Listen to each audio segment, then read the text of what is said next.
Oke, Assalamualaikum warahmatullahi wabarakatuh. Selamat malam, nama saya Syahdan Nuraga Khalif. Saya absen 31 dari kelas 11 MIPA 3, dan hari ini saya ingin memberikan presentasi tentang peran Ki Hajar Dewantara dalam proklamasi kemerdekaan Indonesia. Baik, lanjut saja. Raden Mas Wardi Suryaningrat, atau yang lebih dikenal dengan Ki Hajar Dewantara, adalah pendiri perguruan Taman Siswa, suatu lembaga pendidikan yang memberikan kesempatan bagi para pribumi jelata untuk bisa memperoleh hak pendidikan seperti hal-halnya para priai maupun orang-orang Belanda. Sebelumnya kita akan mempelajari tentang biografi beliau. Ki Hajar Dewantara lahir di Yogyakarta pada tanggal 2 Mei 1889 dengan nama Raden Mas Wardi Suryaningrat. Beliau dibesarkan di lingkungan Keraton Yogyakarta dan terkenal sebagai anak yang lincah, berani, dan mudah bergaul. Setelah dianggap cukup usianya, ia didaftarkan ayahnya di Sekolah Dasar Belanda 3. Di tempat ini, anak-anak asli pribumi dan keturunan Belanda berbaur untuk menimba ilmu. Alhasil, Ki Hajar Dewantara pun cukup fasih dalam berbahasa Belanda. Setelah lulus dan mendapatkan predikat terbaik, beliau melanjutkan pendidikannya di Sekolah Guru Yogyakarta. Dan pada tahun 1905, Ki Hajar Dewantara melanjutkan studinya di Sekolah Dr. Stovia.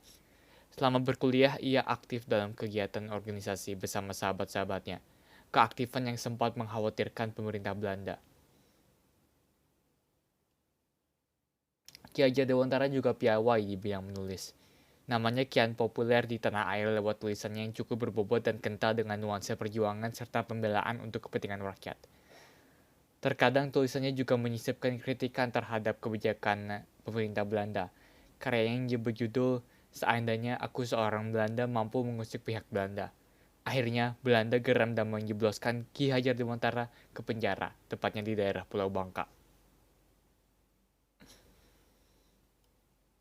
Nah, di sini kita pelajari apakah peran beliau dalam proklamasi Indonesia. Pada tanggal 25 Desember 1912, Ki Hajar Dewantara mendirikan Indies Party, atau Partai India, bersama dengan Cipto Mangunkusumo dan Ernest Francois Eugene Deusdeker, dan ketiganya tersebut sekarang dikenal dengan nama Tiga Serangkai.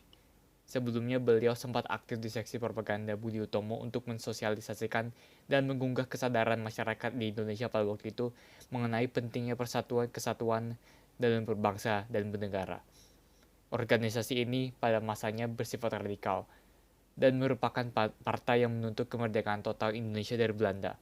Akibat perjuangan ini, ketika tokoh dibuang ke Belanda pada tahun 1913, sebelumnya diperbolehkan untuk kembali pada 1919 ke Indonesia. Sebagai jurnalis dan penulis ulung, Ki Hajar Dewantara menulis esai berjudul "Seandainya Saya Seorang Belanda". Esai tersebut adalah bentuk kritik yang sangat tajam terhadap rencana pemerintah kolonial untuk penyelenggaraan 100 tahun kemerdekaan Belanda. Akibat esainya tersebut, maka Ki Hajar Dewantara kemudian dibuang ke negeri Belanda selama 6 tahun. Setibanya di Indonesia, Ki Hajar Dewantara mendirikan organisasi Taman Siswa pada tanggal 3 Juli 1922. Tujuan dibentuknya organisasi ini untuk memastikan seluruh anak pribumi tetap mendapatkan pembelajaran yang setara dengan kaum priai dan masyarakat Belanda di Indonesia pada tahun itu. Ada 3 semboyan Ki Hajar Dewantara yang terkenal saat beliau mendirikan Taman Siswa. Semboyan ini Ingar Sosang Tulado, yang artinya di depan memberikan contoh, Ing Madia Bangun Karso di tengah memberikan semangat, Tutwuri Handayani di belakang memberikan dorongan. Semboyan ini masih digunakan sampai saat ini oleh Kementerian Pendidikan. Selama mencurahkan perhatian dalam dunia pendidikan di Taman Siswa, Ki Hajar Dewantara juga tetap rajin menulis. Namun temanya tulisannya beralih dari nuansa politik ke pendidikan dan kebudayaan berwawasan kebangsaan. Melalui tulisan-tulisan inilah dia berhasil meletakkan dasar-dasar pendidikan nasional bagi Indonesia. Kegiatan menulisnya ini terus berlangsung hingga zaman pendudukan Jepang. Setelah Indonesia merdeka, Ki Hajar Dewantara diangkat oleh Presiden Soekarno dan Kabinet Presidensial menjadi Menteri Pengajaran Indonesia yang pertama. Saat itu merupakan sebut dari Menteri Pendidikan dan Kebudayaan. Jadi, apa saja peran Ki Hajar Dewantara dalam proklamasi Indonesia? Kita recap lagi ya. Beliau mendirikan Indies Party dan mempelopori pergerakan radikal kemerdekaan Indonesia dari Belanda. Beliau berperan penting dalam propaganda Budi Utomo untuk menyadarkan pemuda Indonesia akan kepentingan persatuan berbangsa dan bernegara.